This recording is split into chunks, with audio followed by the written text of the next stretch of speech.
Alléluia. Yede mbola miarabantsika rehetra indray a tonga soa ianao eto amin'ny fanatrehan'Andriamanitra amin'ny tsy marainty. Arabao ny akaikinao dia lazao izy hoe tonga soa indray ianao eto amin'ny fanatrehan'Andriamanitra hoe sady tsikitsikio izy dia lazao izy hoe fotoana mamoanao indray ty fotoana androany ty. Amen. Ndao antsika hitsangana avy hatrany a. Nous voulons également saluer nos frères et sœurs qui suivent en ligne. Nous déclarons la grâce de Dieu sur vous et que la paix du Seigneur soit sur vous. Alléluia. Tongetsika hitady an Jesosy. Amen. Tongetsika hitady an Jesosy. Androany aza atao hoe olona ny hitanao eto na hoe olona ny tadidinao eto. Fa androany manana etaeta ianao any anatinao hoe tsy maintsy miona amin'ny Jesosy a. Tsy maintsy mahita an Jesosy a. Tsy miala maina eto androany. Amen. Ovafany amin'ny lanitra ny tananao dia lazao hoe Jesosy a tonga eto aho anao. Androany Jesosy ny foko atokako anao indray. Manana fionana manokana amin'ilay mpamorona amin'ity maraina ity. Sakafako ny amiko manontolo satria eto ny mpamonjy ahy. Alléluia, alléluia. Nous allons prier. Oh Seigneur, nous te remercions pour ce culte. Nous te remercions Seigneur pour le souffle nouveau. Nous te remercions Seigneur pour ta présence. Merci Jésus pour toutes choses que tu fais dans nos vies. Merci Seigneur pour chaque personne présente dans ce culte. Merci Seigneur pour chaque personne qui nous suit aussi en ligne. Merci Jésus pour toutes choses. Nous voulons te rendre toute la gloire, l'honneur, la puissance, car cela t'appartient. Oh Seigneur, nous remettons ce culte entre tes mains. Que ce soit un culte béni, un culte où tu agis pleinement, où nous voyons ta gloire en ce lieu. Oh Seigneur, nous voulons glorifier ton nom en ce lieu. Nous voulons glorifier qui tu es. Oh, sois exalté Jésus. Alléluia, alléluia. Ovafany amin'ny lanitra ihany tananao dia manomboa misaotra an Jesosy. Misaotra Jesosy satria mandray zahay tonga eto. Oh Seigneur, nous te remercions pour toutes choses. Nous te remercions pour ta présence. Alléluia, alléluia. Amen. Alléluia. Dao tsika mba iorakoraka mafy ho an Jesosy. Dao mentsika voninahitra ilay tompony tompo, mpanjaka mpanjaka. Manotrina antsika eto amin'izao fitoeran'izao. Amen. Mino ve ianao fa eto Jesosy? Mino ianao fa eto Jesosy? Ok ianao hika alleluia mafy. Alleluia voninahitra ho anao tompo. Androany izay Jesosy eto amin'ny fanatrehanao a. Kivikivy izay na malemilemy fa iravoravo izay eto amin'ny fanatrehanao. Satria ianao dia Andriamanitra matoky eo amin'ny fiainanay. Dia tianay lazainy izany ambananay ankiry izany a. Ao anatin'ny tira voalohany ity dia ok ianao tena hira amin'ny fonao rehetra. Sakafony aminao manontolo satria eto Jesosy adinoa ny zavatra any ambadika any a dia manomboa misaina ny fahalebiazan'Andriamanitra. Halleluja.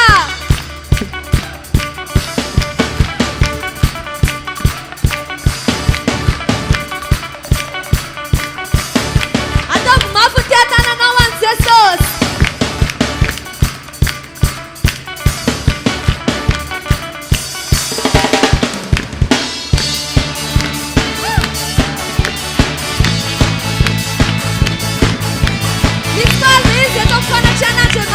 Ti marenti, anche se una cura che ma fa Jesus.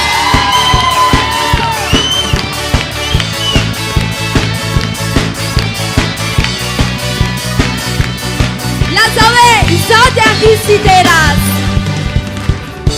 Saute anticideras. Ini nam chagyo sena nawa. Te la sabe. Jesus nuanaran. Era culpa dessa, era culpa dessa. Nossa nuri padesa, nossa nuri padesa. Tudo faz a cara, tudo faz a cara.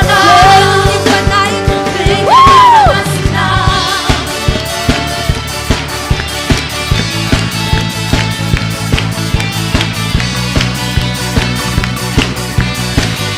Salte a desideras. Salte a desideras. Davvero una tonta di più. Se fossi tua nara lì. Era culpa cessa. Era culpa cessa. La non ripande sa. Ripande sa. Ma tu mi fai cana. Non mi fa naina.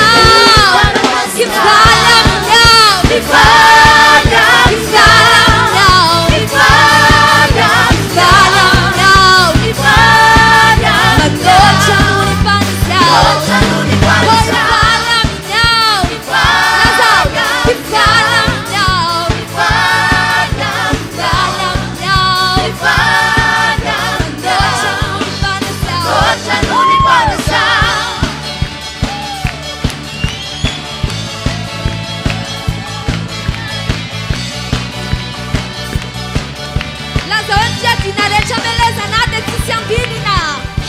Yadina reja melezana, tisiambinina. Yavindita veruna tonadi you. Yadina reja melezana.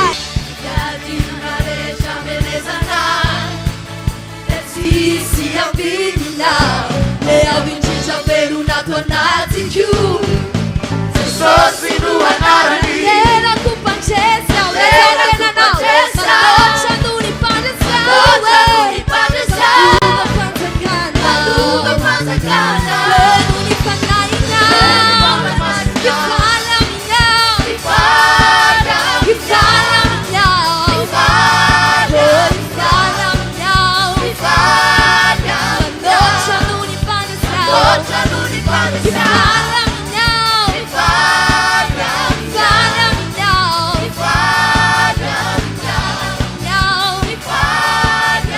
Makocha nuni panchesa, odi watutika.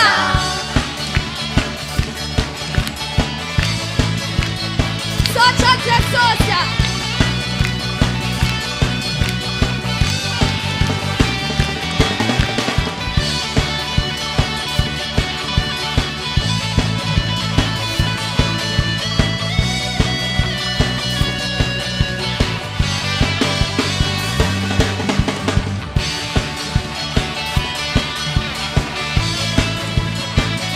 Ara una cura kama kwanzeso. Sanjata te social.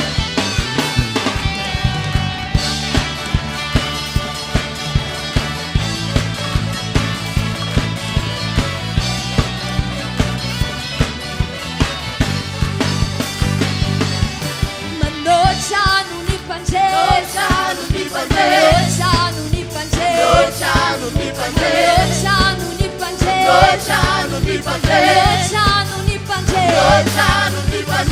Eri nyanje manichu. Eri nyanje manichu. Eri nyanje manichu. Eri nyanje manichu. Eri nyanje manichu. Eri nyanje manichu. Eri nyanje manichu. Eri nyanje manichu. Magaga nyanje manichu. Magaga nyanje manichu. Magaga nyanje manichu. Magaga nyanje manichu. Magaga nyanje manichu. Magaga nyanje manichu.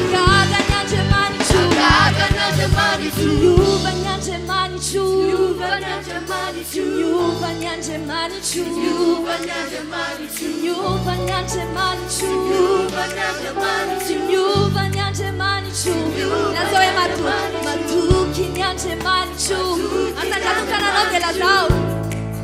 Matuki nyanje manichu. Matuki nyanje manichu. Matuki nyanje manichu. Matuki nyanje manichu.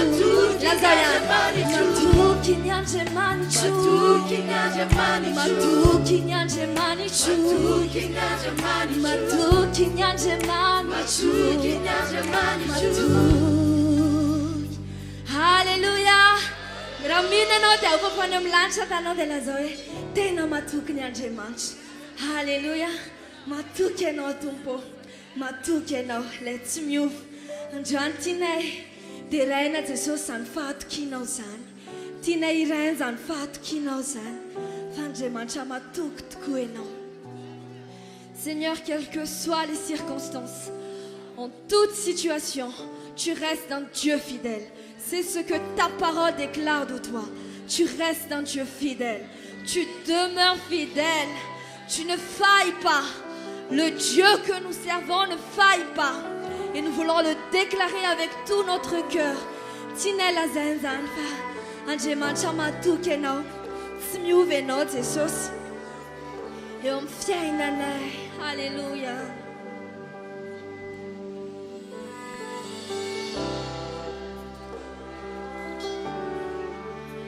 Man bum pans nan Jesus. Skaf nyam norech. Payet Jesus. Lianje manchama tukion fiait natsik. Nous allons chanter Tu es fidèle.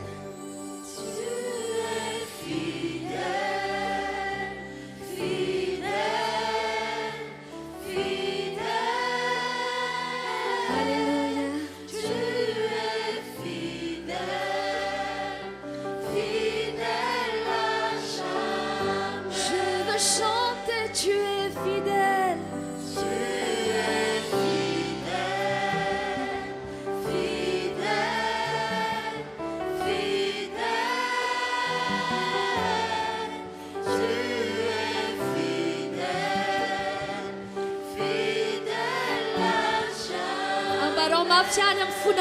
Tu es fidèle, Seigneur. Tu es fidèle, fidèle, fidèle. Tu es fidèle, fidèle à jamais. Oh, tu es fidèle.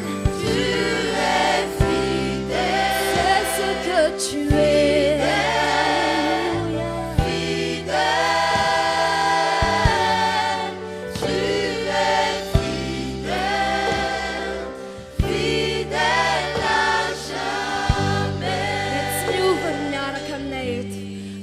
Jesus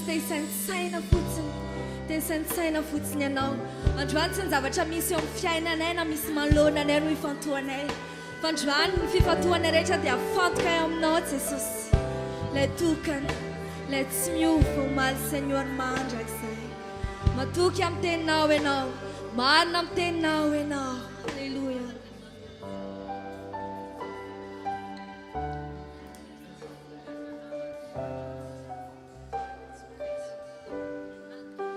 Androany Jesosy fantatry efa miasa sahady ianao anananay antoko izany ary mino izay matoa milaza araka ny teninao hoe mino aho dia milaza. Plus aucun délai, je reçois mon miracle. Le Seigneur le fait. Le Seigneur le fait dans ma vie. Plus aucun délai. Plus aucun délai. Oh, je reçois mon miracle. Je reçois mon miracle. Seigneur, je vois que tu le fais dans ma vie. Le Seigneur le fait Dans ma vie. dans ma vie. Dans ma Plus vie. aucun délai. Plus aucun délai. Je reçois mon Je miracle. reçois mon miracle. Chante-le de tout ton cœur. Oh, le Seigneur le fait. Seigneur le fait Dans ma vie. dans ma vie. Dans ma vie. Dans ma vie. Dans ma vie. Dans ma vie. Dans ma vie. Dans ma Tu vie. es fidèle. Fidèle, fidèle. Tu es fidèle. Tu es fidèle, fidèle à jamais. Tu es fidèle. Tu es fidèle, fidèle, fidèle. Nous voulons chanter ta fidélité. Tu es Fidèle, fidèle à jamais. marina amin'ny teninao ianao marina amin'ny teninao ianao androany finoanay tsy aorinay fotsiny amin'ny zavatra hitan'ny masonay fa androany finoanay dia aorinay eo aminao Jesosy lay matoky indrindra eo amin'ny fiainanay. Tes promesses sont vraies. Oh Jésus.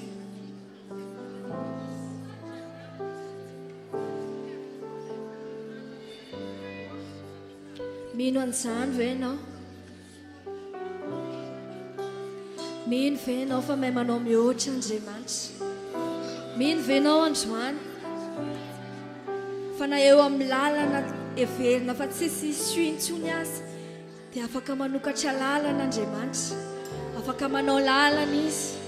Mino ve ianao fa ny situation heverina fa tsy misy hevitra intsony rehefa miaraka amin'Andriamanitra na sekondra farany aza dia mbola afaka hijoro ianao ka hifaly sady hilaza hoe ny Andriamanitra dia Andriamanitra mpanao lalana. Mon Dieu ne faille pas. Aujourd'hui, Seigneur, je veux fonder ma foi sur celui qui a parlé sur ma vie. Il ne dort ni ne sommeille celui qui garde Israël. Sanange falho.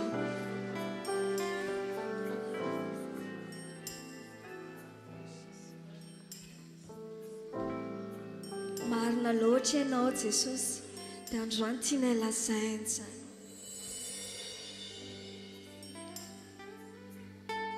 Halleluja.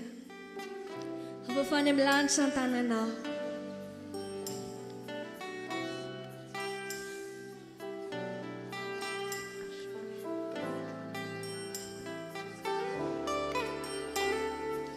Androany ianao no misafidy ny hiankina indray amin'Andriamanitra. Androany ianao misafidy indray ny antorako amin'ny Jesosy. Dia Jesosy mampanantena antsika fandresena. Izy ilay milaza hoe tsy loza, tsy fafambaraka, fa fiheverana tsara. Dia ary ilazintsika hoe misy lalana izay nomany ho azy. Izay nomany ny ho azy. Masarotra aza ny zava-misy.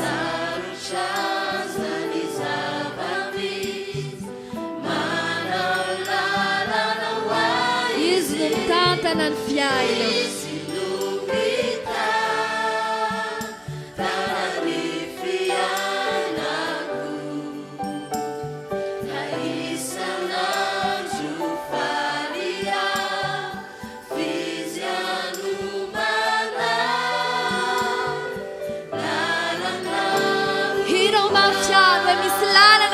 Why?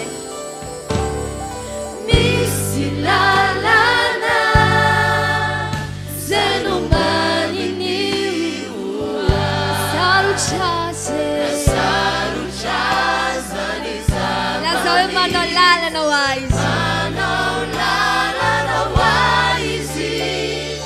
Easy numita, dana ni fiana.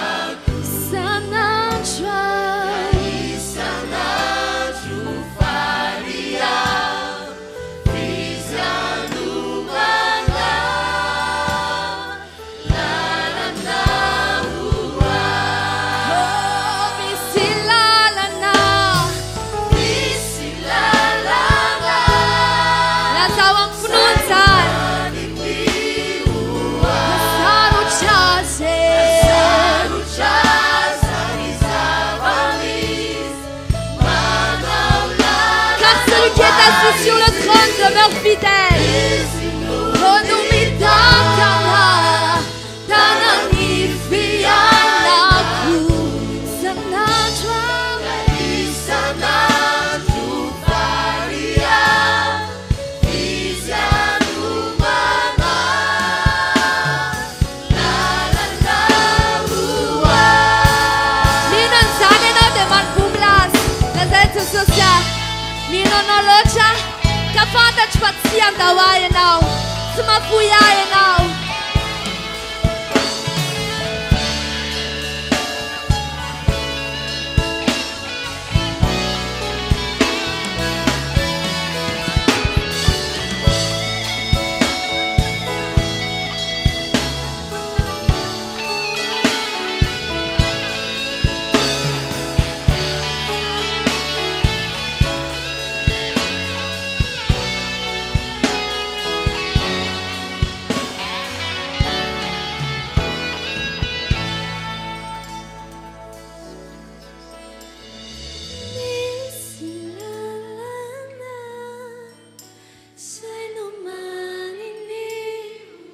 Fiangonanao lazao ny fonao rehetra.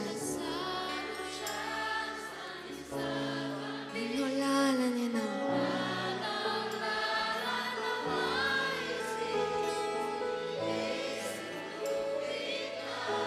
Tantana sanajwa.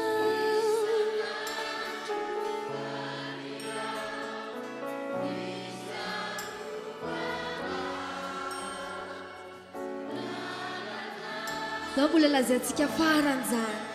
Misy lalana zay no maneho. Misy lalana zay no maninioa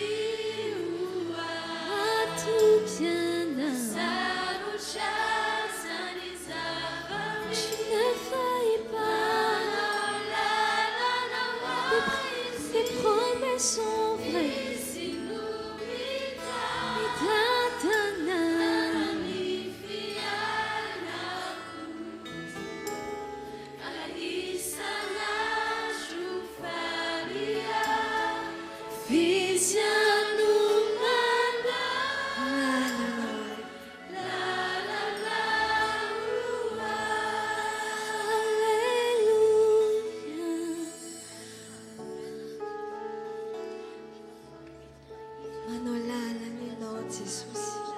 Manao lalana ianao Jesosy. Eo amin'ny tsy hay aleha dia manao lalana vaovao ianao. Na nenefitra aza aho dia manao lalana ianao. Manao lalana ianao famatoky loatra, famatoky loatra ianao. Androany zay Jesosy tsy kivikivy zay fa androany zay mbola matena manantena satria fantatra loatra ilay inonay dia ianao zany Jesosy. Dao la zay tsika mpinono zany iry zany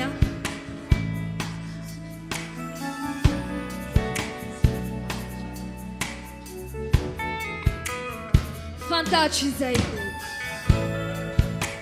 fantatro izay loko, sy ny fitiavana. Lazao hoe miadana ny foko satria matoky ianao Jesosy miadana ny foko, misina miahia. Mbola lazaintsika ihany fantatro izay loko, fantatro izay loko, oh sy ny fitiavana, sy ny fitiavana. Lazao hoe miadana ny foko, miadana ny foko, misina miahia. Mety miova ny zavatra rehetra, mety miova ny olona, fa ianao Jesosy ilay tokana tsy miova eo amin'ny fiainanay. Tompo afatsy anao, ianao ty ahy. Lazao hoe tsy miova, tsy miova fa mandrakisa. Oh ty ahy ianao, ianao ty ahy, kanao fonas izao rehetra tompo ambola ianao ty ahy. Lazao mafimafyany ianao ty ahy, ianao ty ahy, tsy miova fa mandrakisa. Ty ahy ianao Jesosy, ianao ty ahy, kanao fonas izao rehetra tompo ambola ty ahy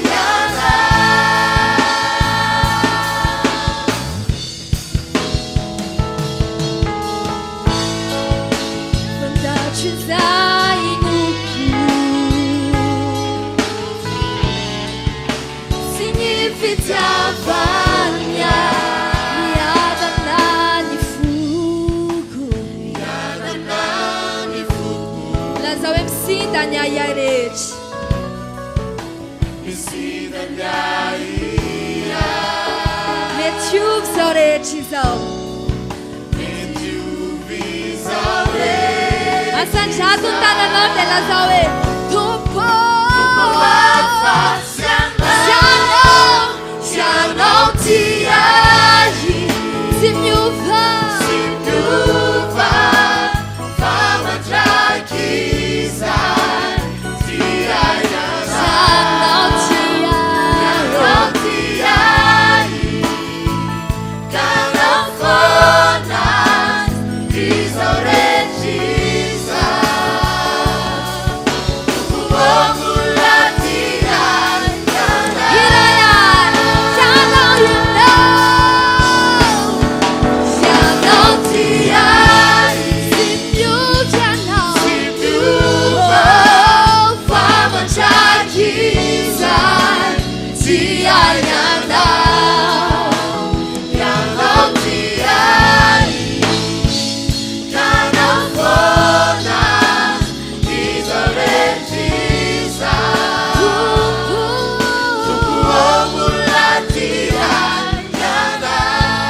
ty ay Ianao ty ay Tsy miova fa mandraky izay Ianao ty ay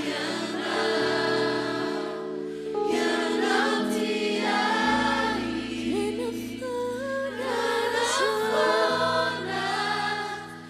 izao rehetra izay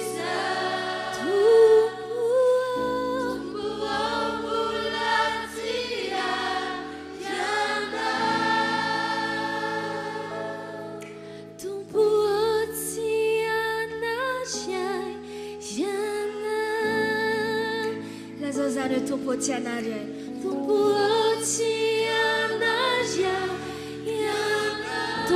tsy mafoy ay ianao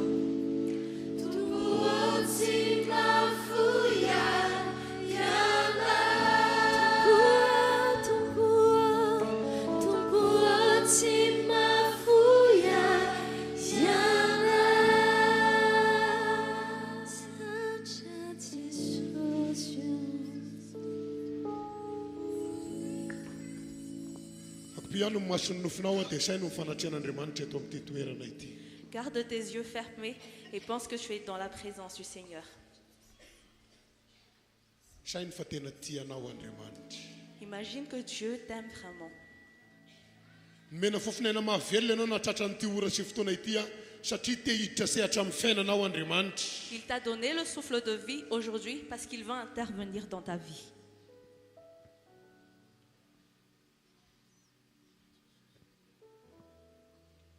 Tosika hivavaka amin'izao fotoana izao.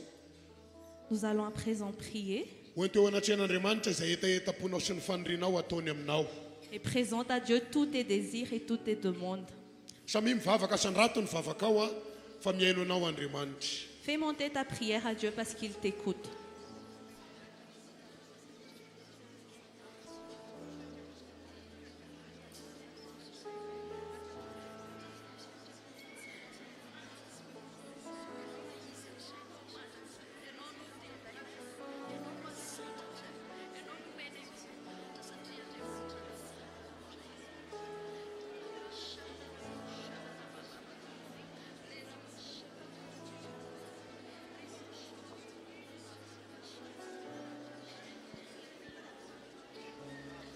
Atao vavaky ny olona mino asandrato ny vavaka.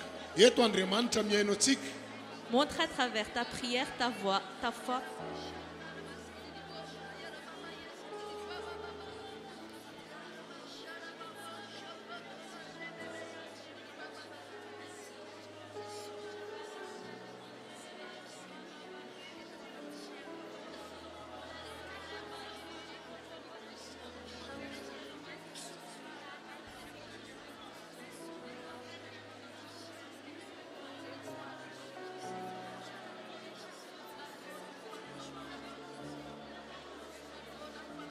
Hoanao izay manana olana sy ady asa i mitondra ny adinao eo anatrehan'Andriamanitra. Si tu traverses des difficultés ou si tu as des problèmes, présente-les à Dieu. Hoanao izay marary sa i mitondra ny aretinao eo anatrehan'Andriamanitra. Si tu es malade, présente ta maladie à Dieu. Satria manatrika asika eto amin'ity toerana ity ilay Andriamanitra ivavahantsika. Parce que Dieu est présent parmi nous, celui dont nous prions.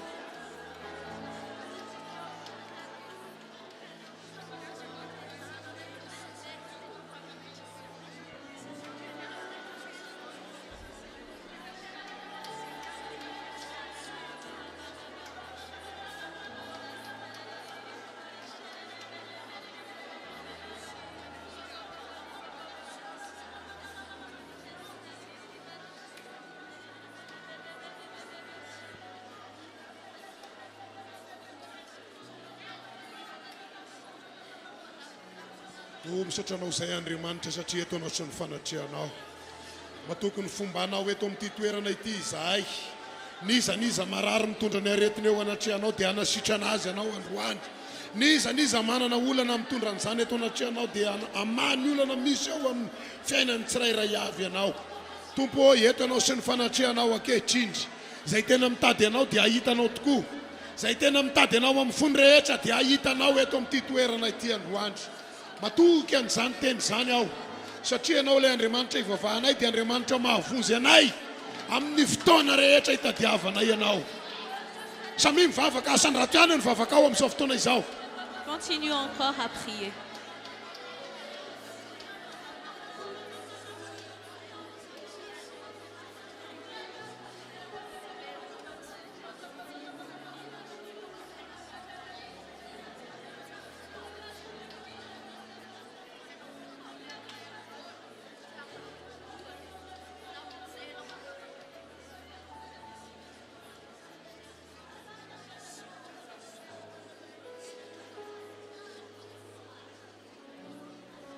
Dosika angina amin'izao fotoana izao a.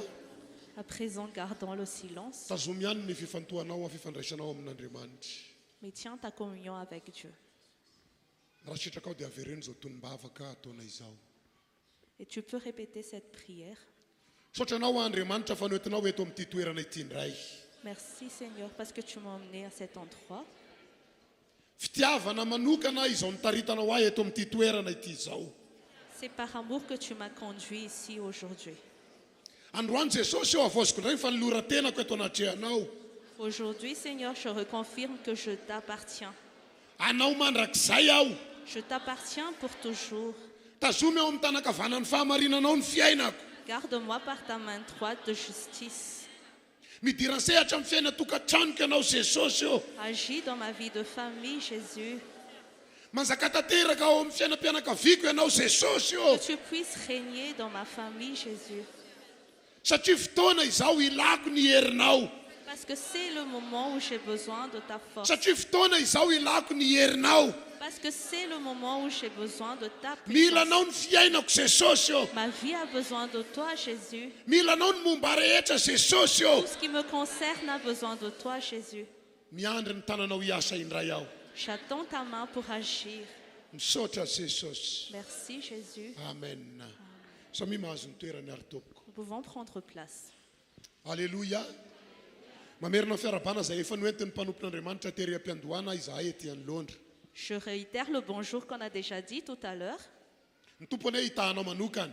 Puisse Dieu te bénir personnellement. Miarahaba ihany koa ny mpanaraka ny fandaharana any amin'ny tambazotra fifandraisana rehetra andry. Je salue également tous ceux qui nous suivent en ligne. Hiditra amin'ny fandaharana manaraka isika dia ny ahafahasika mitondra indray ny fanatitra eo anatrehan'Andriamanitra. Nous allons maintenant arriver au moment où on va emmener les offrandes à Dieu. Tahaka ny efa fanaosika ato amin'ity fiangonana misy asika ity a dia hoentiny etỳ anoloana ny ampahafolo-karenasika ny fanatitra tsotra kosa dia ho tatazana eny am-pitoerana izany. Comme nous avons l'habitude de faire dans cette église, nous allons emmener les dîmes devant et nous allons collecter les offrandes sur place. Androany ihany koa no andresasika ny enveloppe fanatanterahasika ny rak-debe ka dia aoriana ny fanatitra no izarana an'izany a. Ao anatin'ny fanatanterahasika an'izay dia hira fiderana hatrany a isika izany tompoko. Aujourd'hui aussi, nous allons distribuer les enveloppes spéciales et on va faire tout cela dans la louange.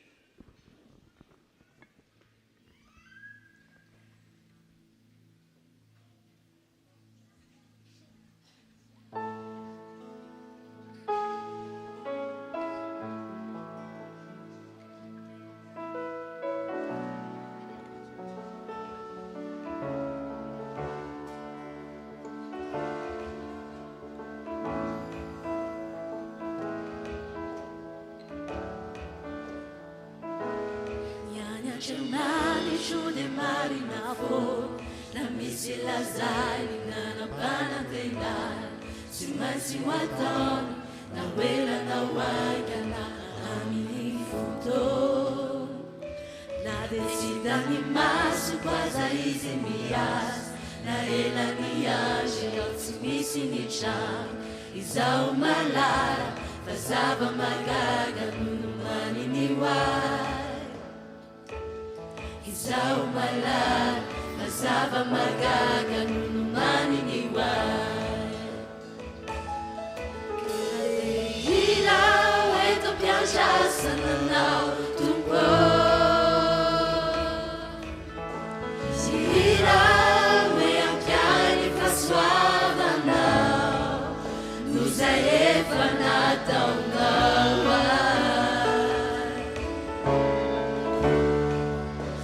Malala fatia yana Kadeirao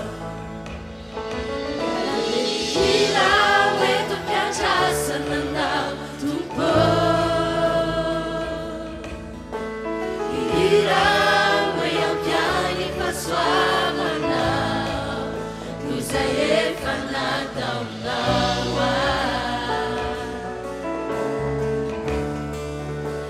malala fatia ianao.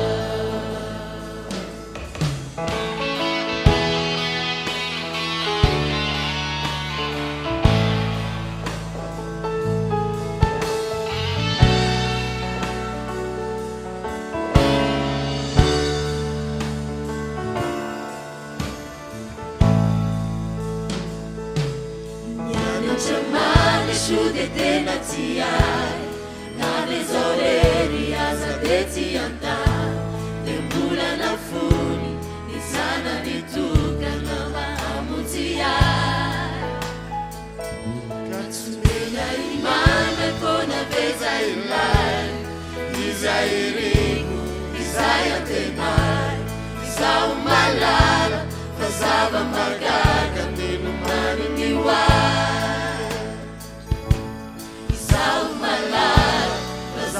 Margada, Nunumani, Niwa. Gira, é tu cantaça, Nana, tu Ira, é o que ele faz suave, nos arepa na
Isaran'ny valopiraka dehibe antsika dia ao anatin'izany dia mbola hitoy ihany tsika ilaza hira ny fahatokian'Andriamanitra.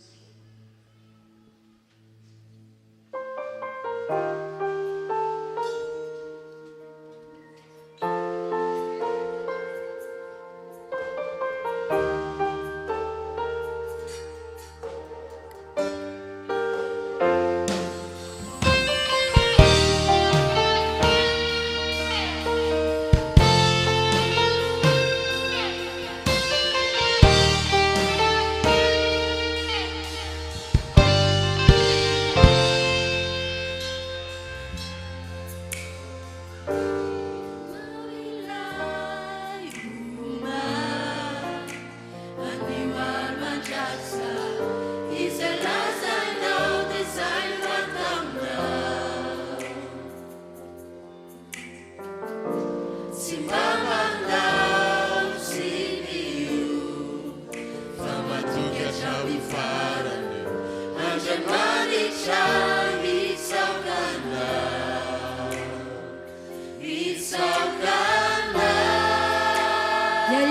Matoky hoe matoky loatra ianao. Matoky loatra ianao tsy andao matoky loatra tsy andisy fanantena onifonao zata amin'ny fiainako katsapako ankehitry matoky loatra ianao tsy andao Lazao ihany hoe matoky loatra ianao tompo. matoky loatra ianao tsy andao matoky loatra tsy andisy fanantena onifonao zata amin'ny fiainako katsapako ankehitry matoky loatra ianao tsy andao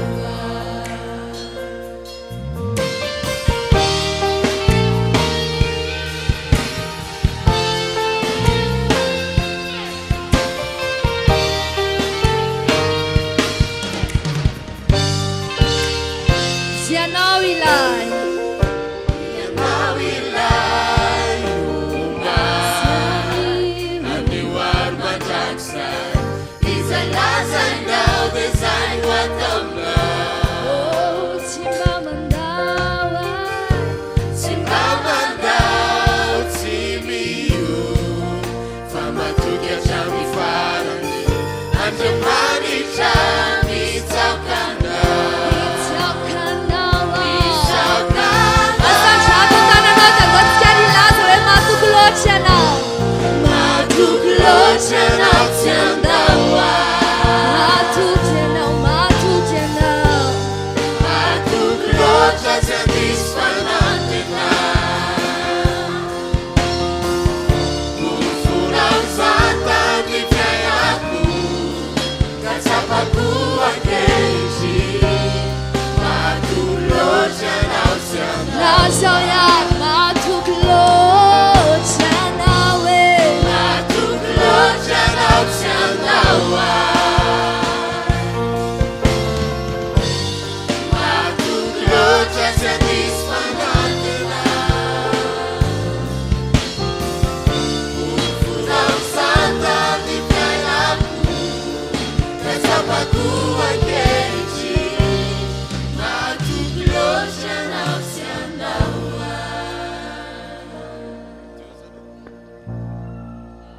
Taosika ity tanana mafy fisarasika an'Andriamanitra. Acclamons fort pour le Seigneur.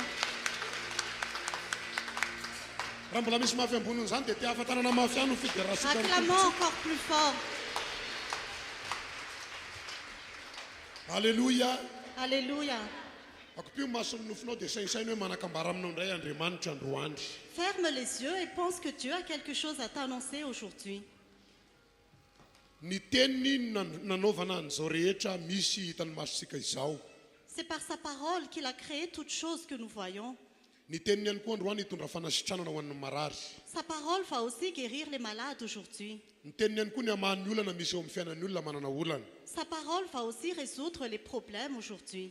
Sainy fa noho ny amin'ny fitiavan'Andriamanitra anao dia hikasika manokana an'izay etaetaponao sy ny fanirianao izy amin'ny alalan'ny teniny androandry. Pense que par l'amour de Dieu pour toi, il va te toucher par sa parole aujourd'hui. Dahoarisika samy mivavaka amin'ny vavaha mba hiteny aminao Andriamanitra. Nous allons maintenant prier pour la parole de Dieu. Père Céleste, nous te remercions pour ton amour fidèle et nous te remercions pour ce moment que tu nous donnes pour écouter ta parole. Prépare nos cœurs et nos esprits pour entendre ta parole et que chaque mot que nous écoutons, Seigneur, soit guidé par ton Esprit Saint. Inspire notre cœur de foi et notre esprit de discernement, Seigneur, et que cette parole soit vraiment une parole vivante. Que Jésus-Christ soit le centre de ta parole et que ton nom soit glorifié dans tout ce que nous ferons aujourd'hui. Au nom de Jésus, nous avons prié. Amen. Alléluia. Alléluia. Dao anokatra ny baiboly isika na tonga dia amaky tenin'Andriamanitra atao amin'ny asan'ny apôstôly toko fahenina amby roapolo ny andininy fa enina ambin'ny folo. Nous allons maintenant ouvrir la Bible et lire la parole de Dieu dans Actes des Apôtres, chapitre 26, verset 16. Asan'ny apôstôly toko fahenina amby roapolo ny andiny fa 40 mivaky toy izao amin'ny anaran'i Jesosy. Actes des Apôtres, chapitre 26, verset 16, au nom de Jésus. Fa misanganaka mizoroa amin'ny tongotrao, fa izao no nisehoko taminao, dia ny anendrenao ho mpanompo sy ho vavolombelona ny amin'izay efa nahitanao ahy sy izay isehoko aminao. Mais lève-toi et tiens-toi debout, car je te suis apparu pour faire de toi le serviteur et le témoin de ce que tu as vu et de ce que je te montrerai. Salamo faefapolo, ny andino faharoa. Psaume chapitre 40, verset 2.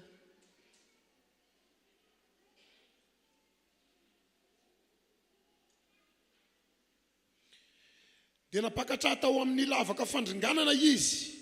Eny tamin'ny fotaka mandrevo, ary nampitoetra ny tongotro teo ambony vatolampy izy ka nampizoro ahy. J'avais mis mon espérance en l'Éternel, il s'est penché vers moi et il a écouté mes cris.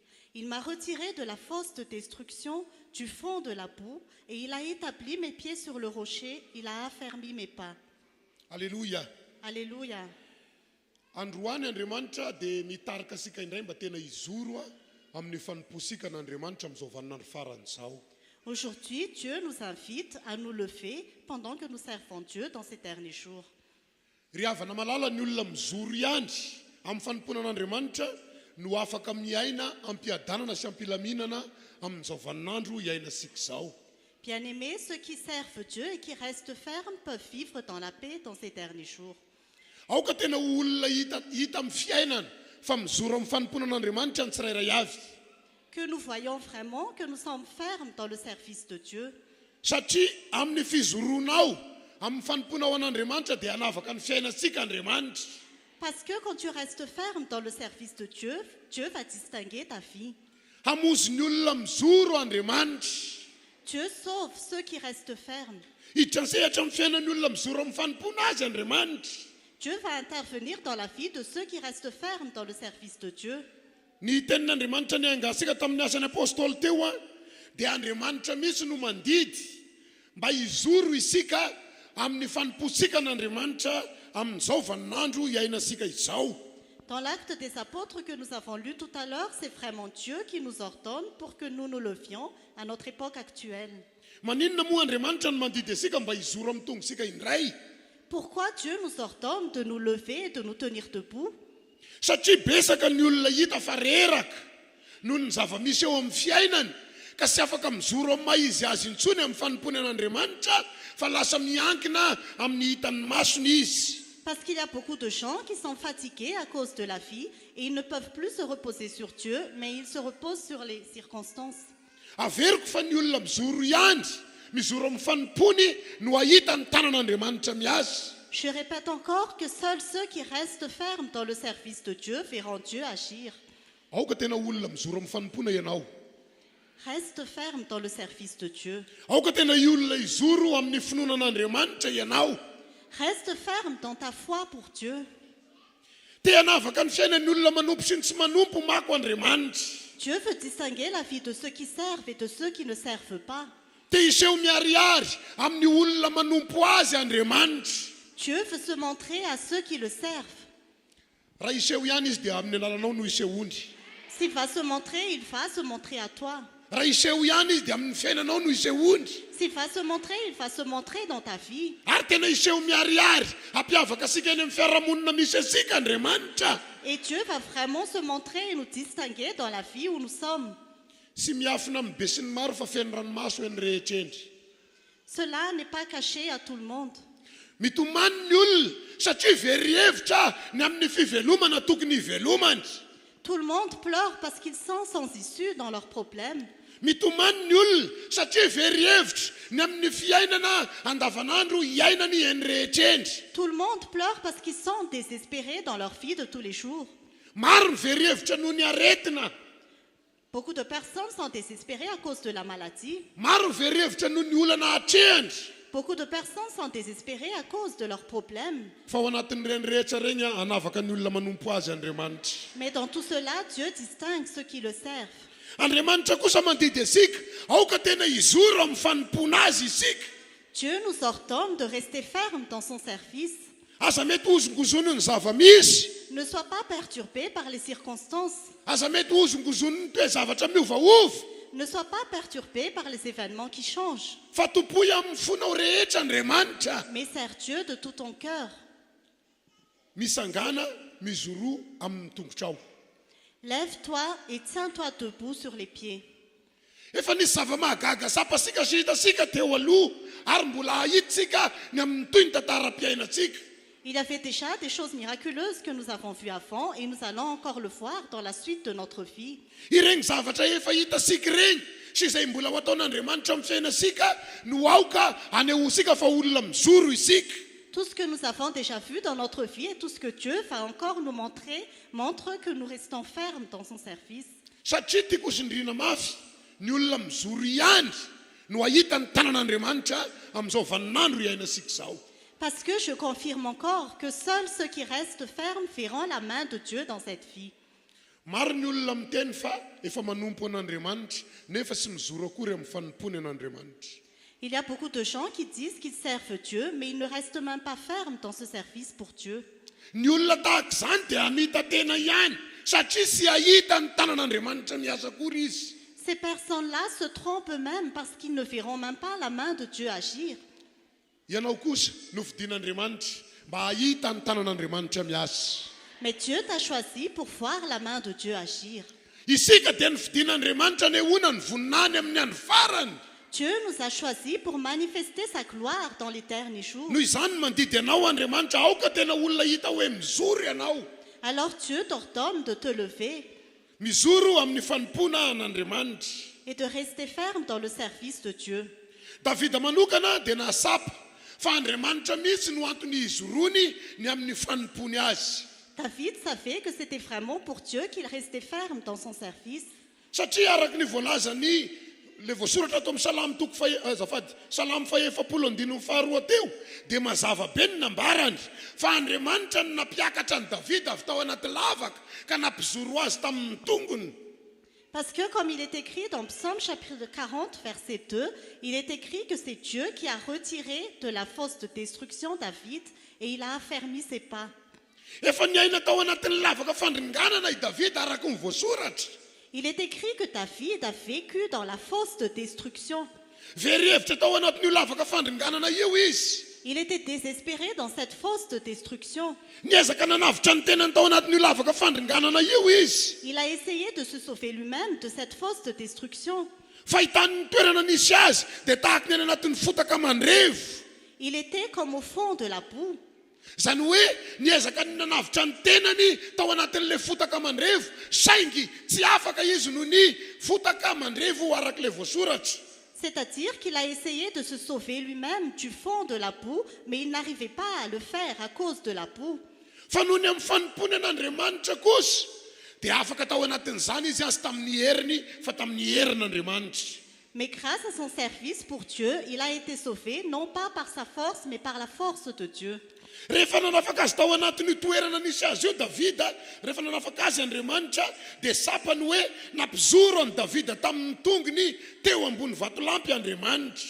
Quand Dieu a délivré David, il a senti que Dieu a établi ses pieds sur le rocher.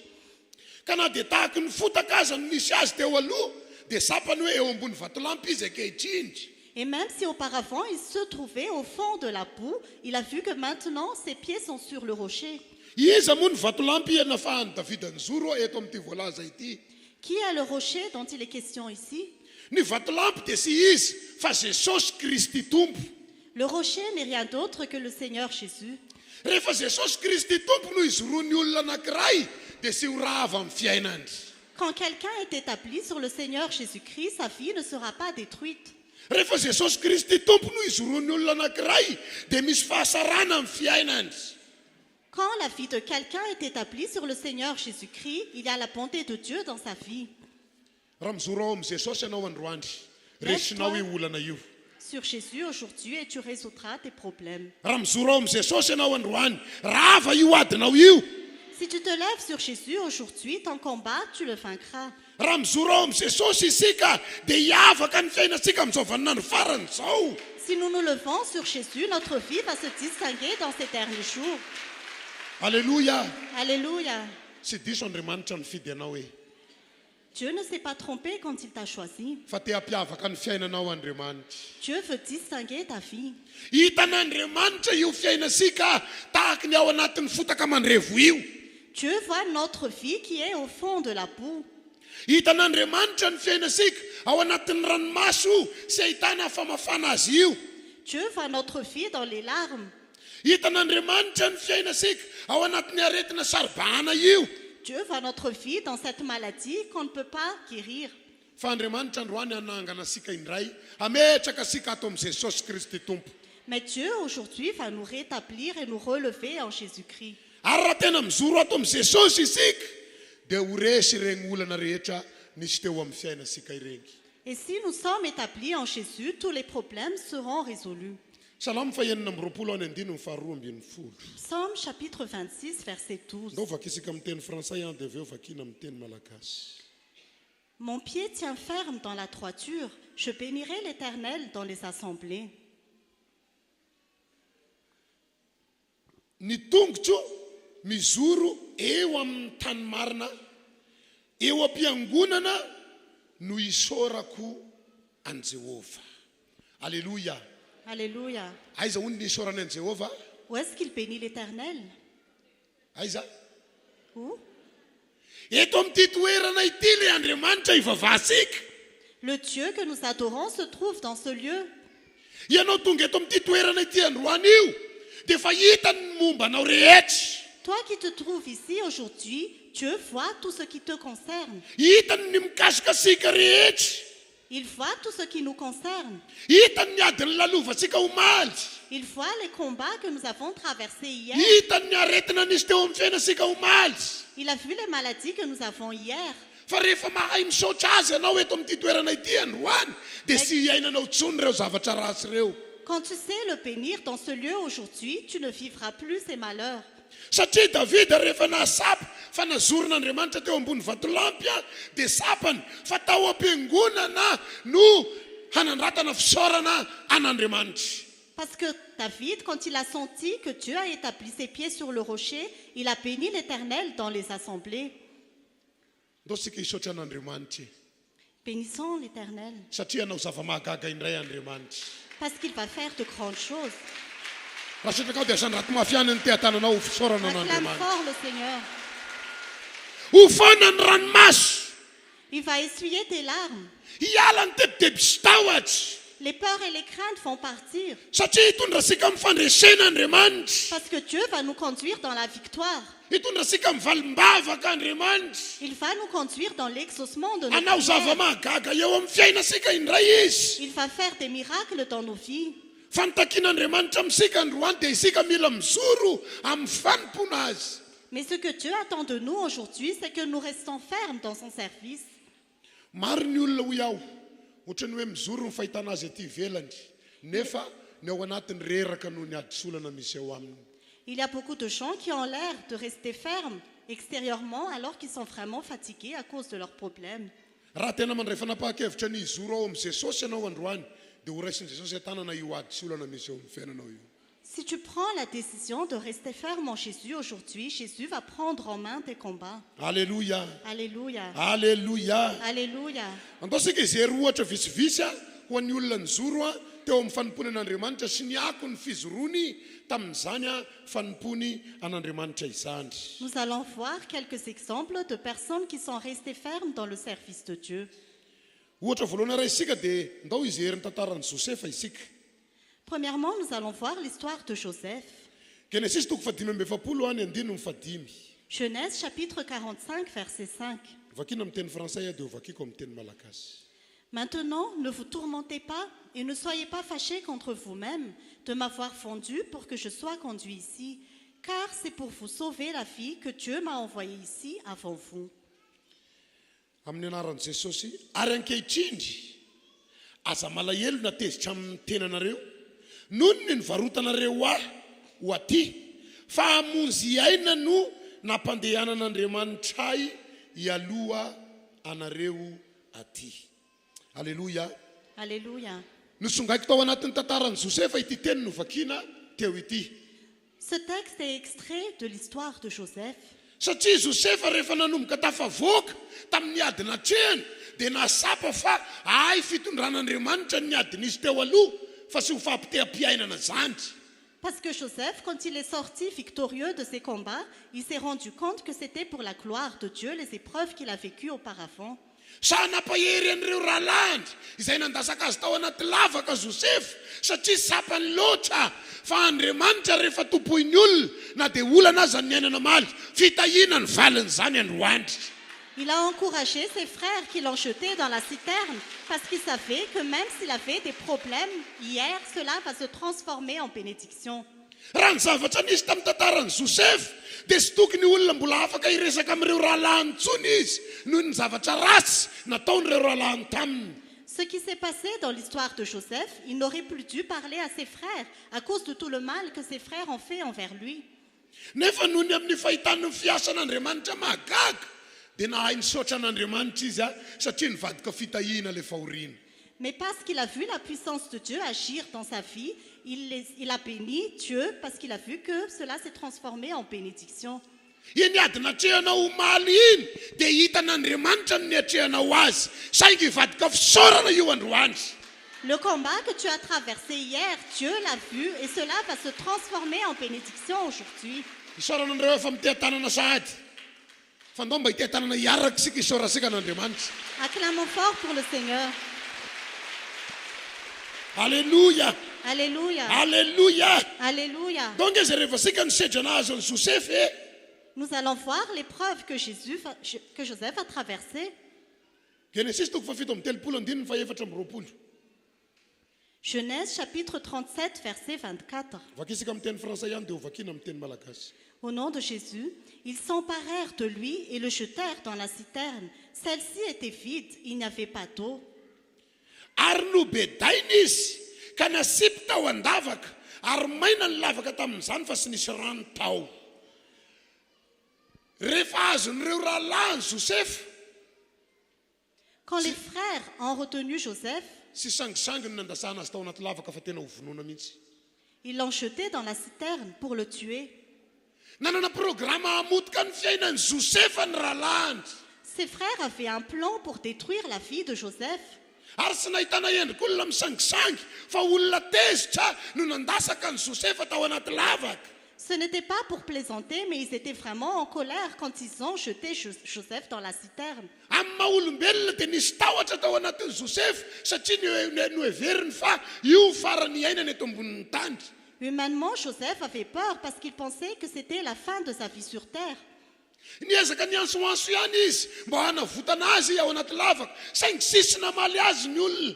Il a essayé d'appeler pour qu'on le délivre de ce trou, mais personne ne lui a répondu. Efa nanomboka ny aina vanina ny farany tonga eo amin'ny farany takatra hiandry an'izay ialany nofofinaina ao anatiny Josefa. Il pensait vraiment que sa vie allait vraiment se terminer là. Fa ny any heriny dia nanankina ny fiainany teo amin'Andriamanitra. Mais Dieu a rétabli sa vie. Rehefa Andriamanitra ny akinany olona sy fahafatesana eny adina ho maly indry. Quand quelqu'un s'appuie sur Dieu, ton combat n'est pas pour la mort. Rehefa Andriamanitra ny akinany olona sy faharavampiainana iny adina izy teo aminao iny. Quand quelqu'un s'appuie sur Dieu, ton combat n'est pas pour la destruction de ta vie. Avelao Andriamanitra ndray atanana ny adisika. Laissons Dieu prendre en main nos combats. Rehefa tapitra ny fahatakaranao dia omeo an'Andriamanitra amin'izay fa izy ny adiny adinao. Quand tu n'arriveras plus à rien faire, remets tout dans les mains de Dieu, il combattra tes combats. Rehefa tapitra ny farany ainao dia omeo an'Andriamanitra amin'izay fa izy no afaka hamozy anao. Quand tu n'arriveras plus à rien faire, remets tes combats dans les mains de Dieu, c'est lui qui va te délivrer. Nanomboka ny tamberina tao asain'i Josefa sy rahalahiko ve ireo sy mpiraita-po amiko ve ireo maninona ny dia ireo mandasaka anaty lavaka ankehitriny. Joseph a pensé, ne sont pas-ils mes frères? Alors pourquoi ils me jettent dans cette citerne? Fa rehefa tonga ny famonjen'Andriamanitra sy valifaty fa fifaliana. Mais quand Dieu l'a délivré, il ne s'est pas vengé, mais il était dans la joie. Ireo rahalahiny nandasaka azy tao an-davaka ireo ihany le noresasika tamin'ilay teny nivakisika tery amin'ny Genesis toko 5:7 teo. Ce sont ses frères qui l'ont jeté dans la citerne dont on a parlé dans Genèse tout à l'heure. Satria rehefa nanomboka niseho voninahitr'Andriamanitra dia nasany teny Joseph fa sy ho fahafatesana kay nandasana tao andavaka fa hanehoana ny voninahitr'Andriamanitra. Parce que quand la gloire de Dieu s'est manifestée, Joseph a vu que ce n'était pas pour la mort qu'on l'a jeté dans la citerne, mais pour la gloire de Dieu. Sy ho fahafatesana ny antom-pisiana io adinao io fa ho fanehoana ny voninahitr'Andriamanitra. Ton combat n'est pas pour la mort, mais pour la gloire de Dieu. Sy ho fahafatesana ny nametrahananao amin'ny toerana misy ady io fa ho fanehoana ny voninahitr'Andriamanitra. Ce combat n'est pas pour la mort, mais c'est pour manifester la gloire de Dieu. Raha tena mizoro sara amin'ny fanompona an'Andriamanitra ianao androany, resinao io adinao io. Si tu restes ferme dans le service de Dieu aujourd'hui, tu seras victorieux dans ton combat. Resinao io olana misy eo amin'ny fiainanao io. Tu seras victorieux dans tes problèmes. Sy nahariana ho amin'ny olana sy ny ady mandavataona ny antom-pisianao eto ambonin'ny tany. Tu n'as pas été créé pour avoir des problèmes en permanence sur cette terre. Andriamanitra sy nahary anao ho anatin'ny ranomaso amin'ny fotoana andalovanao eto ambonin'ny tany. Dieu ne t'a pas créé pour toujours souffrir pendant ton existence sur terre. Lalana sy maintsy lalovana ihany io mba hanehoan'Andriamanitra fa misy izy. C'est un chemin que tu dois traverser pour que Dieu manifeste sa présence. Lalana sy maintsy lalovanao ihany io mba hanehoan'Andriamanitra fa raha tena mizoro amin'ny fanompona azy ianao dia hiavaka ny fiainanao. C'est un chemin que tu dois traverser pour que Dieu montre que si tu restes ferme, ta vie va se distinguer. Tena tia sika Andriamanitra. Parce que Dieu nous aime vraiment. Te hiditra sehatra amin'ny fiaina sika Andriamanitra. Dieu veut intervenir dans notre vie. Fotoana izao aneho ny voninany amin'ny sika Andriamanitra. C'est le moment où Dieu va manifester sa gloire dans nos vies. Fotoana izao aneho ny fahasarana eo amin'ny fiainantsika Andriamanitra. C'est le moment où Dieu va manifester sa bonté dans notre vie. Raha ianao zay olona anehoan'ny fahasarana zay dia ndao mba hitetananao azy isika. S'il s'agit de toi, acclame fort pour le Seigneur. Alléluia. Alléluia. Genesis toko fasivy amin'ny telopolo manomboka amin'ny andininy fahafolo ka hatramin'ny faharoambin'ny folo. Genèse chapitre 39, versets 10 à 12. Ndao vakisaka amin'ny teny français indray dia ovakina amin'ny teny malagasy. Nous allons lire au nom de Jésus. Elle parlait tous les jours à Joseph, mais il ne l'écoutait pas et refusait de coucher avec elle, d'être avec elle. Un jour, il était entré dans la maison pour accomplir son travail et il n'y avait là aucun des gens de la maison. Elle l'attrapa par son habit en disant « Couche avec moi ». Il lui laissa son habit dans la main et sortit. Amin'ny anaran'i Jesosy, ary na dia niteny tamin'i Joseph isan'andro aza raha vehivavy dia sy nety nanaiky azy handry aminy izy na hiara hitoetra aminy. Ary tamin'indray andro dia niditra tao an-trano Josefa hanao ny raharahany ary sendra sy nisy mpanompo tao an-trano tamin'izany. Dia nisambotra azy tamin'ny akanjony raha vehivavy ka nanao hoe avy andry amiko fa navelan'i Josefa teo an-tanany ny akanjony dia nandositra izy ka nivoaka teny ala-trano. Amin'ity tantara vakiana faharoa ity indray dia nozahan-toetra tamin'ny alalan'ny fiainana maha-olombelona Joseph. Dans cette deuxième histoire que nous lisons, Joseph a été tenté en tant qu'être humain. Tena navelan'Andriamanitra sy misy olona tao anatin'ny efitrano anankiray afa sy Josefa sy le vadiny mpampiasa azy. Dieu a permis qu'il n'y ait personne dans la maison à part Joseph et la femme de Potiphar.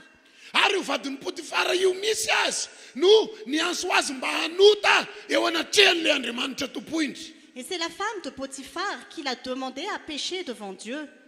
Fa Josefa kosa nahasapa fa ny olona manana tahotra an'Andriamanitra ka mizoro amin'ny tongony dia sy ho rasy fiafarana oviana.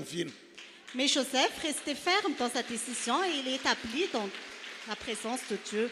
Sy niaina tamin'ny tahotr'olona Joseph fa niaina tamin'ny tahotra an'Andriamanitra. Joseph ne craignait pas les hommes, mais il craignait Dieu.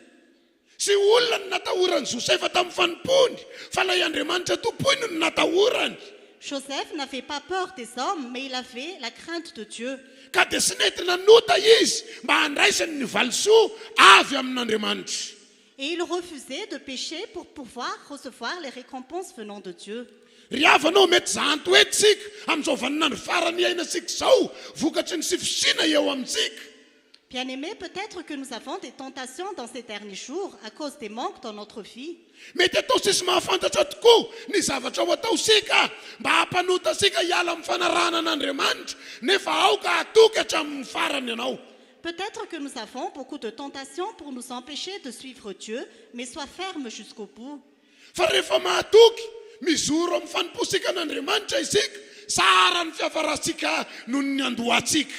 Quand nous restons fermes dans le service de Dieu, notre fin sera meilleure que le commencement. Teneno eo akaikina hoe tsara ny fiafarasika noho ny fiandohantsika. Dis à ton voisin, notre fin sera meilleure que notre commencement. Avereno amin'ny hafa indray tsara ny fiafarasika noho ny fiandohantsika. Dis à ton voisin que ta fin sera meilleure que le commencement. Ho tanteraka amin'izay mino ane zany. Que cela se réalise pour Ho tous ceux qui tanteraka aminao croient. ane zany. Que cela se réalise dans Ho ta tanteraka famille. amin'ny any atokantranonao ane zany. Que cela se réalise dans ta famille. Tsara ny fiandohanao noho ny tsara ny fiafaranao noho ny fiandohanao. Ta fin sera meilleure que ton commencement. Andriamanitra efa mamola vola fiafarana tsara ho an'ny olona mizoro amin'ny fanompona azy. Dieu a déjà construit une belle fin pour tous ceux qui le servent. Aza refesina amin'ny zava-misy androany ny fiafarantsika. Ne mesure pas ta fin par les circonstances d'aujourd'hui, Satria hain'Andriamanitra mampisombadika ny tantara mpiainan'ny olona. parce que Dieu peut faire basculer la vie de quelqu'un. Inona ihany koa moa no antony sy maintsy izy rosika. Ny faharoa dia izao, hitahin'ny fiafaram-piainan'olona tokoa Andriamanitra. Pourquoi nous devons aussi rester fermes? Parce que Dieu va vraiment bénir la fin de la vie d'une personne. Ala isika ohatra faharoa ny tantaran'ny Joba, izay voasoratra ato amin'ny Joba toko faharoa amby efapolo ny andino ny faharoa ambin'ny folo. Nous allons voir par exemple l'histoire de Job qui est écrite dans Job chapitre 42 verset 12. Dao vaky isika amin'ny teny français indray dia aveo vaky isika amin'ny teny malagasy zany. Nous allons lire au nom de Jésus. L'Éternel bénit la dernière partie de la vie de Job, beaucoup plus que la première. Il posséda 14 000 brebis, 6 000 chameaux, 1000 paires de bœufs et 1000 ânesses.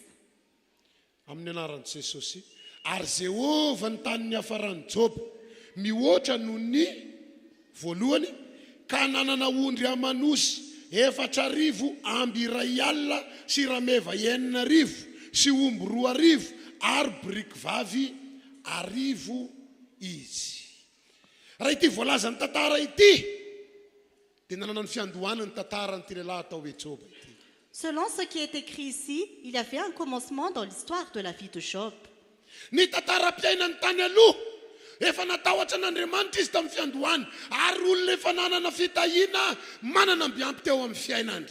Dans son passé, il craignait déjà Dieu et il avait beaucoup de bénédictions en abondance dans sa vie. Efa nisy ondry amanosy teo atokotany, ary efa niteraka ihany koa izy teo amin'ny fiainany noho ny amin'ny fanompony an'Andriamanitra. Il avait déjà beaucoup de brebis et il avait beaucoup d'enfants grâce à son service pour Dieu. Fa ny devoly kosa nahita ny fahasara-piainany tamin'ny fanompony an'Andriamanitra. Mais le diable a vu sa vie pendant qu'il servait Dieu. Ary araky ny efa haisika, dia ny devoly satana misy no niresaka tamin'Andriamanitra mikasika ny fiainan'ity lehilahy zay resaha amin'ny Baiboly ity.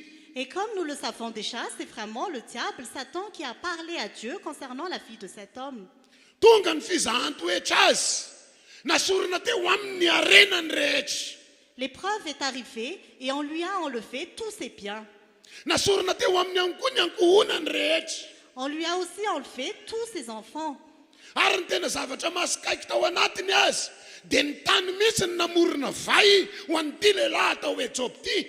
Et ce qui est vraiment malheureux, il était vraiment devenu malade. Fa tsy nampiala azy tamin'Andriamanitra zany. Mais il n'a pas abandonné Dieu. Nizoro teo anatrehan'Andriamanitra mandrakariva raha i Joba manokana. Il est toujours resté ferme devant Dieu. Donc zay rehefa sika ara-Baiboly le tenenina teo hoe Joba toko voalohany ny andino ny fahaefatra ambin'ny folo ka hatramin'ny fahasivy ambin'ny folo. Nous allons voir cette parole dans Job chapitre 1 versets 14 à 19. Tao vakina amin'ny teny français ihany dia ho vakina amin'ny teny malagasy. Un messager arriva vers Job et lui dit: les bœufs labouraient et les ânesses broutaient à côté d'eux. Des Sabéens se sont jetés sur eux et les ont enlevés. Ils ont tué les serviteurs à coups d'épée et je suis le seul à avoir pu m'échapper pour t'en apporter la nouvelle. Il parlait encore lorsqu'un autre messager arriva et dit: la foudre est tombée du ciel, a embrasé les brebis et les serviteurs et les a dévorés. Je suis le seul à avoir pu m'échapper pour t'en apporter la nouvelle. Il parlait encore lorsqu'un autre messager arriva et dit: des Chaldéens répartis en 3 bandes se sont précipités sur les chameaux et les ont enlevés. Ils ont tué les serviteurs à coups d'épée et je suis le seul à avoir pu m'échapper pour t'en apporter la nouvelle. » Il parlait encore lorsqu'un autre messager arriva et dit: « Pendant que tes fils et tes filles mangeaient et buvaient du vin chez leur frère aîné, un grand vent est venu depuis l'autre côté du désert et a frappé contre les 4 coins de la maison. Elle s'est écroulée sur les jeunes gens et ils sont morts.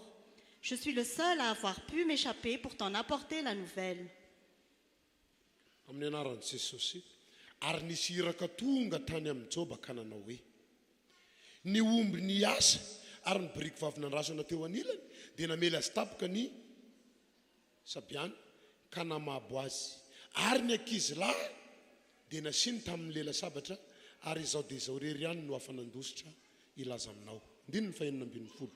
Raha mbola niteny izy dia nisy anankiray koa tonga nanao hoe: misy afon'Andriamanitra lasaka avy tany an-danitra ka nandoro ny ondry amanosy sy ny ankizy lahy ka nandevina azy, ary izao dia izao rery ihany no afanandositra ilaza aminao. 7:40.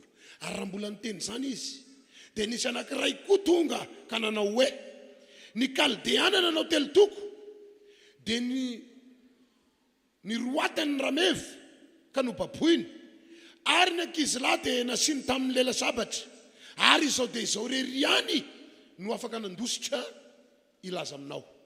Raha mbola niteny izany izy dia nisy anankiray koa tonga ka nanao hoe: ny zanakao lahy sy ny zanakao vavy dia nihinana sy nisotro divay tao an-tranony zokony lamatoa, ary indro nisy rivotra mahery avy tany anefitra ka namely ny zoro-trano efatra, dia nezera tamin'ny zatovo ny trano ka maty izy rehetra, ary izao dia izao rery ihany no afaka nandositra ilaza aminao.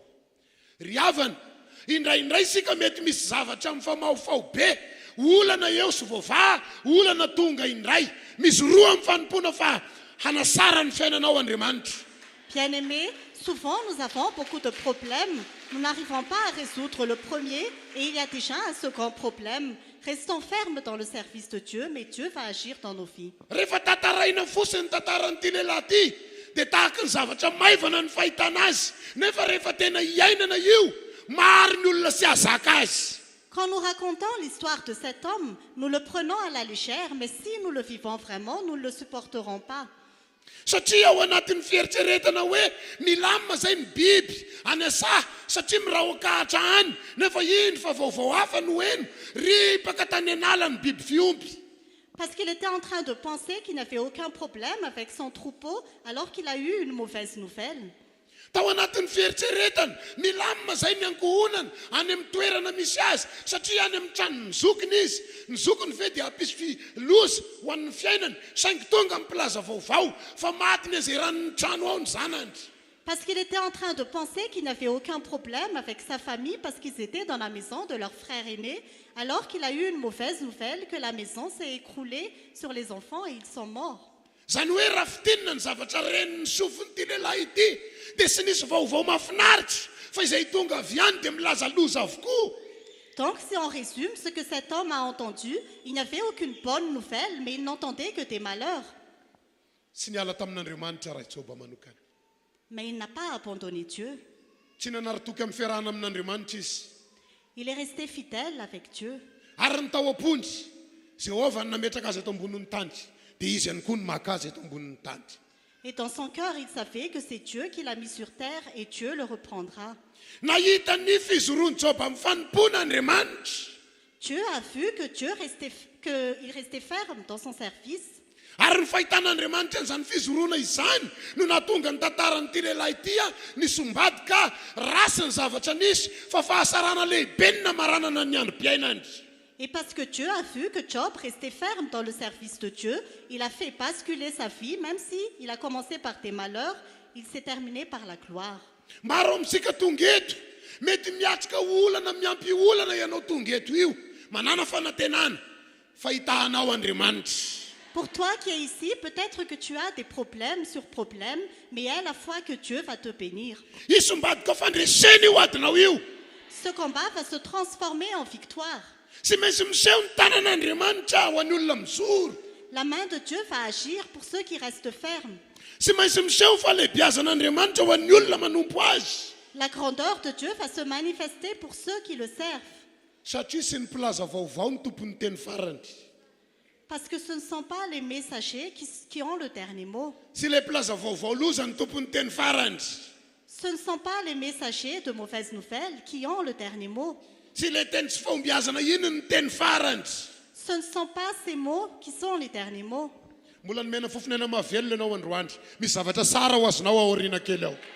Tu as encore un souffle de vie aujourd'hui, tu recevras de grandes choses. Mbola sy tapitra ny tantaram-piaina sika. Mbola misy fanantenana no avy. La fin de notre vie n'est pas encore terminée, il y a encore de l'espoir pour l'avenir. Aza mbola malaky miteny hoe tapitra ny amiko. Fandahoana na fanantenana. Fa Andriamanitra hamadika tantaram-piainana. Ne dis pas que c'en est fini de toi, mais aie l'espérance que Dieu va transformer ta vie. Tantaram-piainanao zany ivadika zany.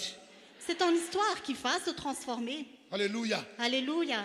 Ho isy fandresena ho zarain'Andriamanitra eto amin'ity toerana ity. Dieu va partager des victoires ici.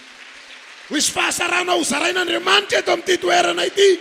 Dieu va partager sa bonté ici. Satria nosoratana anatin'ny Baiboly ity tantaran'ity lehilahy ity mba hananasika finoana fa Andriamanitra mahay mampisombadika ny fahafatesana ho fahavelomana indray. Parce que l'histoire de cet homme est écrite dans la Bible pour nous montrer que Dieu peut transformer la mort en vie.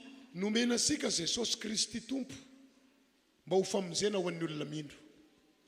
Il nous a donné le Seigneur Jésus pour le salut de ceux qui croient. Efa tao anaty ranomaso raha ity lehilahy ity saingy tsy namoifoy izy fa nanantenany le Andriamanitra ivavahany. Cet homme était déjà dans les larmes, mais il n'a pas désespéré, il a cru en Dieu. Raha ny voalazan'ny Baiboly azy dia ny vadiny eo akaikiny misy no niteny hoe miala amin'Andriamanitra fa efa sy mety zao fiainanao zao fa sy niala tamin'Andriamanitra izy. Ce qui est écrit dans la Bible, c'est vraiment sa femme qui lui a dit « Abandonne Dieu », mais il n'a pas abandonné Dieu. Tsy haiko mety efa manan-kivy ianao ny ao anatin'ny tokantrano misy ianao ao noho ny zava-misy misy roa amina fanomponan'Andriamanitra fa ho sara io tantaram-piainanao io. Peut-être que les gens de ta maison te découragent, mais reste ferme dans le service de Dieu, parce que Dieu va te montrer sa bonté. Manana namana anankitelo sy nahasaraka azy raha ity lehilahy atao hoe Job ity ary ireo anankitelo ireo dia samy nandasa azy avokoa fa sy niala tamin'Andriamanitra izy. Job avait 3 amis qui l'ont abandonné, mais Job n'a jamais abandonné Dieu. Ary noho ny vokatry ny tsy fialany amin'Andriamanitra sombadika ny tantaram-piainany. Et parce qu'il est resté fidèle à Dieu, sa vie a basculé. Mety efa manan-kivy ianao ny mpiara-belona aminao na ny mpiara-miasa aminao na ny mpiara-monina aminao no ny ady nisy eo amin'ny fiainanao. Misy roa amin'ny fanompona isombadika io tantaram-piainanao io. Peut-être que ton entourage ou ton collègue te décourage, mais reste ferme dans le service parce que ta vie va basculer. Ireo olona natao nahita ny miatrehanao ny olana dia ampahitain'Andriamanitra ny fisandratanao amin'ny farany. Tous ceux qui ont vu tes problèmes, ils vont voir ton élévation à la fin. Ary avy eo amin'ny vavan'izy ireo ihany no hipoiran'le teny manao hoe lehibe ny Andriamanitra ao. Et c'est de leur propre bouche que sortira les paroles que votre Dieu est grand. Avy eo amin'ny vavan'izy ireo ihany no hipoiran'ny teny manao hoe mamaly vavaka ny Andriamanitra ao. C'est de leur propre bouche que sortiront les paroles que ton Dieu exauce les prières. Avy eo amin'ny vavan'izy ireo ihany no hipoiran'ny teny manao hoe tena mitany Andriamanitra ao. De leur propre bouche sortiront les paroles. Ton Dieu te bénit vraiment. Tsy andro ela fa mifamaranana nyity taona ity ahita fahasarana ny fiainan'ny olona mizoro amin'ny fanomponana. Tu ne vas pas attendre longtemps, mais cette année, tu verras la bonté de Dieu. Amin'ny famaranana nyity taona ity ahita fahasarana ny olona mizoro amin'ny fanomponan'Andriamanitra. En cette fin d'année, ceux qui servent Dieu verront la gloire de Dieu. Alléluia. Alléluia. Alléluia. Alléluia. Ny fahatelo dia zao Troisièmement, hanandratra ny olony Andriamanitra. Dieu va élever son peuple. Hisandratra io fiainanao io. Ta vie va s'élever. Sy amin'ny toerana nahitanao azy maly fa misy toerana tsara kokoa hametrahan'Andriamanitra ny olona mizoro amin'ny fanomponan'Andriamanitra. Ce n'est pas la place que tu as vue hier, mais il y a une meilleure place où Dieu va te placer. Ndao sika haka ohatra anankiray atao amin'ny Joba azafady atao amin'ny Daniel indray no olona lay isika tahaka anankiray zany. Nous allons voir l'exemple de Daniel. Daniel toko faharoa ny andininy fahavalo amby efapolo. Daniel chapitre 2 verset 48. Ndao vakisika amin'ny teny frantsay dia ovakina amin'ny teny malagasy. Nous allons lire au nom de Jésus. Ensuite, le roi accorda une position élevée à Daniel et lui fit de nombreux et grands cadeaux. Il lui donna le commandement de toute la province de Babylone et le désigna chef suprême de tous les sages de Babylone. Amin'ny anaran'i Jesosy, ary tamin'izany ny mpanjaka dia nanandratra ny Daniela ho lehibe. Ka nanao azy, azafady ka nanome azy zavatra maro sady lehibe, ary nanendry azy ho mpanapaka ny Babilôna sy ny fehiny rehetra sy ho lehibean'ny mpanapaka ny olon-kendry ny Babilôna rehetra. Alleluia. Alléluia. Alleluia. Alléluia. Raha ny tantara voalazan'ny Baiboly, ity lehilahy atao hoe Daniela ity dia tanora azo babo tany amin'ny toerana nisy azy. Dans cette histoire, Daniel était un jeune qui se trouvait dans le pays où il se trouvait. Olona azo babo andevozona no toerana nisy azy tamin'ity tantara ny resahana teto a Babilôna ity. C'était un esclave dans cette histoire de Babylone. Raha ny fahitana ny toerana misy azy dia olona irakiraka mpanaovina an'izay zavatra sy eran'ny ainy no toerana tokony ho isy azy atao Babilôna. Dans cette histoire, on lui envoyait pour faire les travaux quotidiens dans Babylone. Na dia tao anatin'ny fanandevozana azy Daniel dia sy niala tamin'ny finoana sy fanantenana n'Andriamanitra. Et même s'il était dans l'esclavage, sa foi en Dieu ne l'a jamais quitté. Raha sapanao fa misy zavatra manandevo anao androany, misy roa sara amin'ny fanompona an'Andriamanitra fa hampandresy anao anatin'ny fanandevozan'Andriamanitra. Si tu sens que tu es esclave de quelque chose aujourd'hui, reste ferme dans le service de Dieu, mais Dieu va te délivrer. Daniela toko voalohany andininy fa valy. Daniel chapitre 1 verset 8. Vakina amin'ny teny français dia vakiko amin'ny teny malagasy. Daniel prit la ferme décision de ne pas se souiller en consommant les plats servis à la table du roi et le vin de ses banquets. Il demanda alors au chef des eunuques de ne pas l'obliger à se souiller. Amin'ny anaran'i Jesosy, ary Daniela niny tao am-pony tsy andotony tenany tamin'ny anjara hanina avy tamin'ny hanin'ny mpanjaka na tamin'ny divay zany izay fisotrony ka dia nangataka tamin'ny lehibean'ny tandapa izy mba havelany tsy andoto ny tenany.